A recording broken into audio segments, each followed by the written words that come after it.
Este es el mapa de los Estados Unidos y este es el mapa de Brasil. Míralos con calma. En términos de territorio, la diferencia entre ellos es mínima. Estados Unidos tiene cerca de 9.8 millones de kilómetros cuadrados y Brasil 8.5 millones de kilómetros cuadrados, dos países continentales inmensos, llenos de regiones remotas, desafíos geográficos y paisajes completamente distintos. Pero ahora viene la parte que realmente sorprende.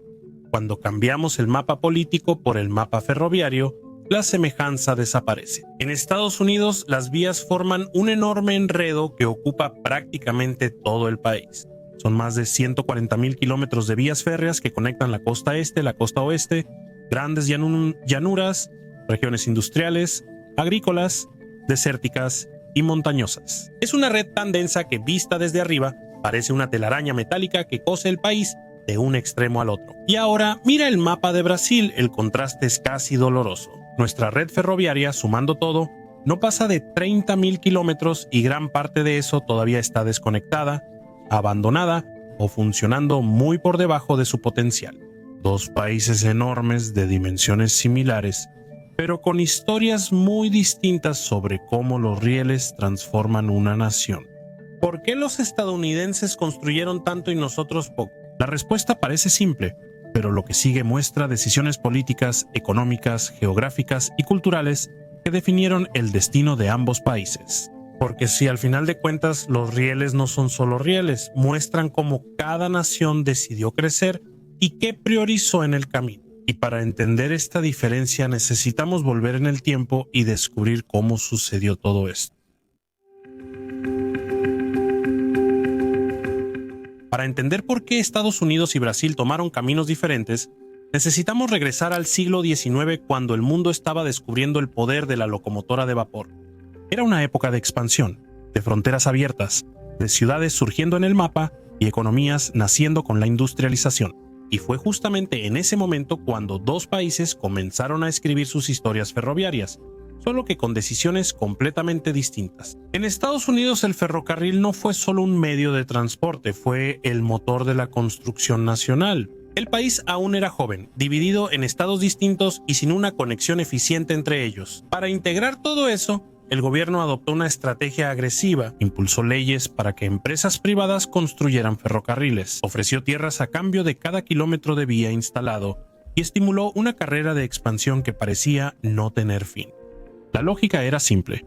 Cada vía colocada ponía una nueva ciudad en el mapa, valorizaba tierras, impulsaba exportaciones y conectaba el interior con la costa. Mientras tanto, al otro lado del continente, el Brasil del siglo XIX vivía una realidad diferente.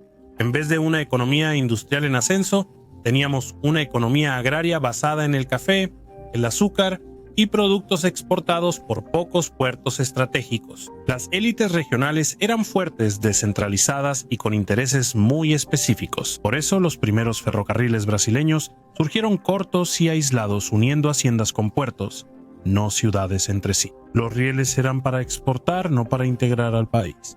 A partir de ese punto, las historias empezaron a divergir aún más. En Estados Unidos, los ferrocarriles formaron parte de un proyecto nacional. El gobierno se daba cuenta de que unir el país era esencial para la seguridad, el comercio y la expansión hacia el oeste. Por eso surgió un modelo de inversión combinada, capital privado más apoyo estatal. Así nacieron obras gigantescas como la Unión Pacífico y la Central Pacífico, que atravesaron montañas nevadas, desiertos calurosos y terrenos que muchos consideraban imposibles. Era todo un país conectándose y creyendo que el ferrocarril era el camino hacia el futuro. En Brasil esa visión nunca existió. Aquí el Estado invertía poco y dejaba casi todo en manos de concesionarios extranjeros.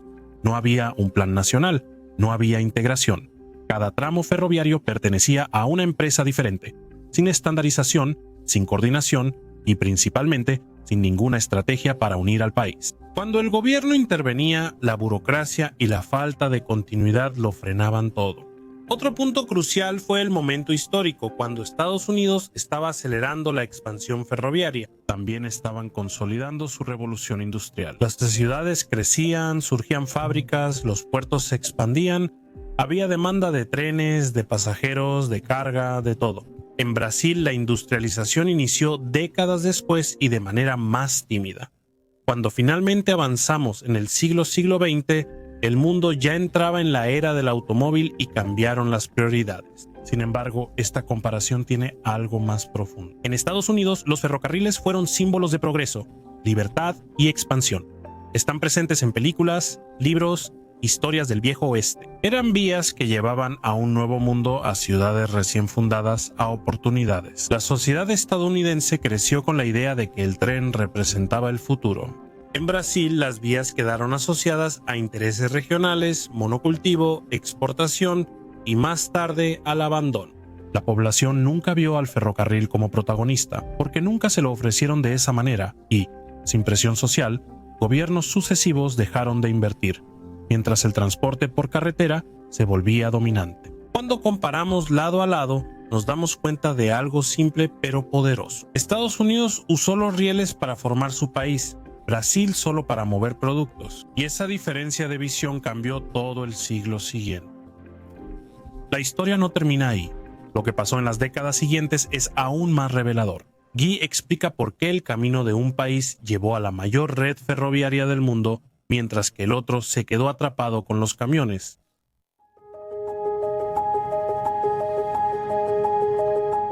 Cuando observamos la historia de los rieles en Estados Unidos, queda claro que no crecieron por casualidad. La red gigantesca que vemos hoy es fruto de decisiones estratégicas, inversiones coordinadas y, principalmente, de una visión nacional muy clara.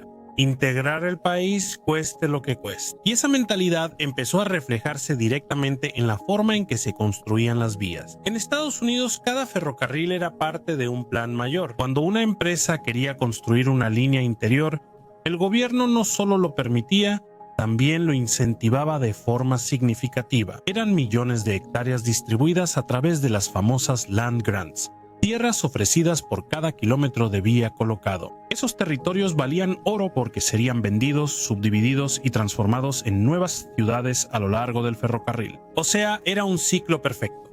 Cuantos más rieles, más ciudades. Cuantas más ciudades, más economía. Y cuanta más economía, más rieles. Eso creó una carrera ferroviaria. Las empresas competían por rutas, velocidades de construcción e incluso por quién sería la primera en cruzar determinadas regiones. El resultado de eso fueron obras monumentales, como el ferrocarril transcontinental, que unió la costa este con la costa oeste, en solo 6 años, atravesando desiertos, picos nevados y valles profundos. No importaba el desafío, había capital, había incentivos y había demanda. Cada tramo de vía tenía un destino, tenía una función y formaba parte de un objetivo nacional: unir el país de extremo a extremo. Ahora, cuando volteamos la mirada hacia Brasil, el contraste se impone de forma inmediata. Aquí los rieles surgían de forma dispersa. Cada región construía su propia línea, casi siempre financiada por capital extranjero, con diferentes anchos de vía, reglas diferentes y sin ningún tipo de coordinación nacional. No había un proyecto integrado, solo había pequeños tramos destinados a transportar productos específicos, como café en Sao Paulo, azúcar en Pernambuco o minerales en Minas Gerais. El ferrocarril brasileño surgió como servicio de exportación, no como instrumento de integración. El resultado de eso fue una red fragmentada y desconectada, que no se comunica entre sí. Mientras que Estados Unidos avanzaba con corredores enormes, Brasil acumulaba islas ferroviarias, tramos aislados donde el interés económico terminaba. Cuando el gobierno intentaba unirlas, siempre había obstáculos, creados desde antes, como diferentes anchos de vía, diferentes concesionarias, diferentes prioridades y muchas cosas más, todo trabado por la falta de estandarización y planeación. Mientras los estadounidenses creaban rutas capaces de mover toneladas de carga por miles de kilómetros, Brasil tenía tramos que terminaban en ciudades pequeñas, sin conexión con otras regiones, sin flujo constante, sin escala. Era una red construida sin continuidad, como si cada vía fuera un proyecto individual y no parte de un país continental. Fue ese contraste el que generó dos realidades completamente diferentes, siendo en Estados Unidos una red integrada que impulsa la economía hasta hoy, y en Brasil un rompecabezas incompleto, donde muchas piezas se perdieron con el tiempo. Cuando miramos la historia ferroviaria de Estados Unidos, nos damos cuenta de que lo que impulsó la expansión no fue solo el deseo de crecer, sino una decisión técnica simple y poderosa: Estandarizar parece poco, pero fue eso lo que definió si un tren podría cruzar todo un país sin detenerse, o si quedaría atrapado en tramos desconectados, lleno de transbordos, retrasos y costos innecesarios. Esa elección técnica moldeó no solo los ferrocarriles, sino el propio desarrollo económico de cada nación. A finales del siglo XIX, mientras la red ferroviaria estadounidense crecía rápidamente, surgió una preocupación. Sin una estandarización estricta, todo sería un desastre. Cada empresa tenía su modelo, ancho de vía y reglas propias, para evitar que el país fuera un mosaico caótico. El gobierno estadounidense tomó una de las decisiones más impactantes de la infraestructura moderna. Estandarizó el ancho de vía ferroviaria en 1435 milímetros, conocido como Standard Gauge. Además de crear la regla, el país realizó una conversión masiva y ajustó miles de kilómetros de vías en muy poco tiempo. Esa estandarización unificó los ferrocarriles. A partir de ahí, un tren podía salir de la costa este y llegar a la costa oeste sin cambiar vagones, ejes o locomotoras. Así, todas las empresas comenzaron a hablar el mismo idioma técnico y las piezas, rieles, ruedas y tecnologías se hicieron compatibles de extremo a extremo. La industria pudo producir locomotoras y vagones a gran escala, reduciendo costos y permitiendo una expansión rápida. Las ruedas empezaron a conectarse, formando corredores gigantes de transporte. Con eso, la ingeniería se industrializó. Travesaños tratados, rieles de acero de alta densidad, túneles excavados con gran precisión, puentes de acero entrelazados y locomotoras cada vez más potentes convirtieron el ferrocarril estadounidense en un símbolo de modernidad e integración nacional. Ya en Brasil el panorama era distinto. Aquí cada ferrocarril nació con un propósito regional, financiado generalmente por empresas extranjeras y sin coordinación entre sí. Cada grupo económico construía su tramo con el estándar que más le convenía, creando una verdadera colcha de retazos ferroviaria en el país. Existían tramos en trocha métrica, otros en trocha ancha, otros incluso en trocha angosta. Era imposible operar trenes continuos entre estados. Cada cambio de trocha significaba parar todo, cambiar vagones, mover cargas manualmente o usar sistemas improvisados. Tiempo, dinero y competitividad perdido.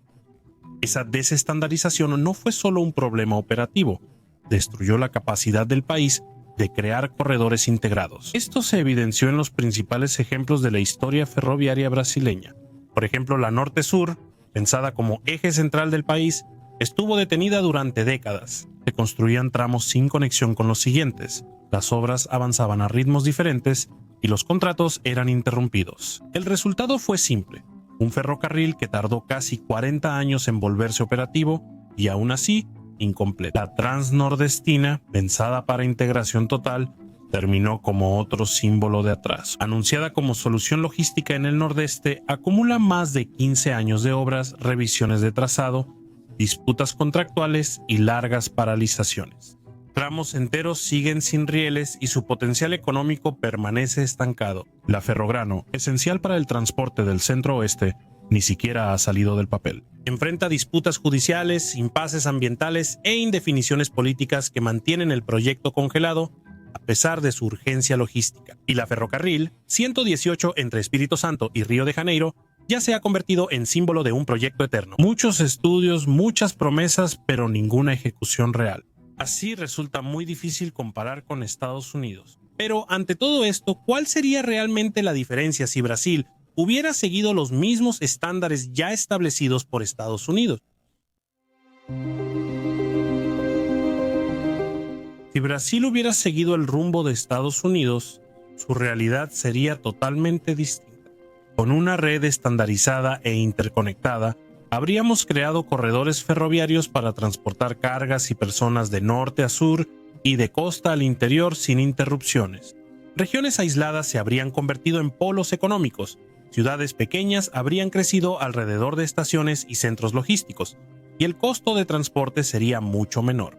Esto se reflejaría en alimentos más vendidos y baratos, combustibles más accesibles y exportaciones más competitivas.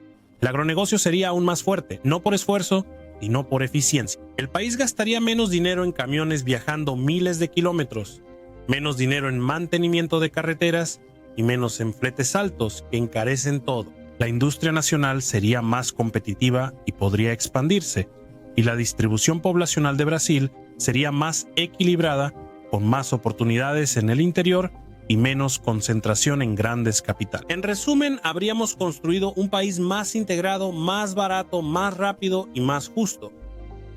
La comparación entre Brasil y Estados Unidos muestra que no fue la geografía ni el tamaño, sino las decisiones lo que nos separó. Nos quedamos atrapados en proyectos regionales, diferentes anchos de vía y falta de visión nacional. El resultado fue una red que nunca se completó en un país que hasta hoy paga caro por esa decisión. Pero la historia no debe acabar así. Proyectos como Norte-Sur, Fiol y Ferrogrão demuestran que aún es posible construir un país sobre rieles. Todavía podemos conectar regiones, reducir costos logísticos y transformar a Brasil en una potencia ferroviaria. El pasado explica nuestras fallas, pero el futuro depende de las decisiones que tomamos ahora, porque al final los rieles no solo mueven cargas, mueven el destino de una nación. Gracias por haber visto este video hasta aquí.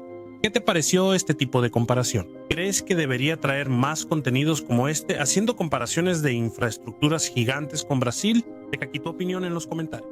Yo me despido por ahora, un fuerte abrazo y hasta el próximo video.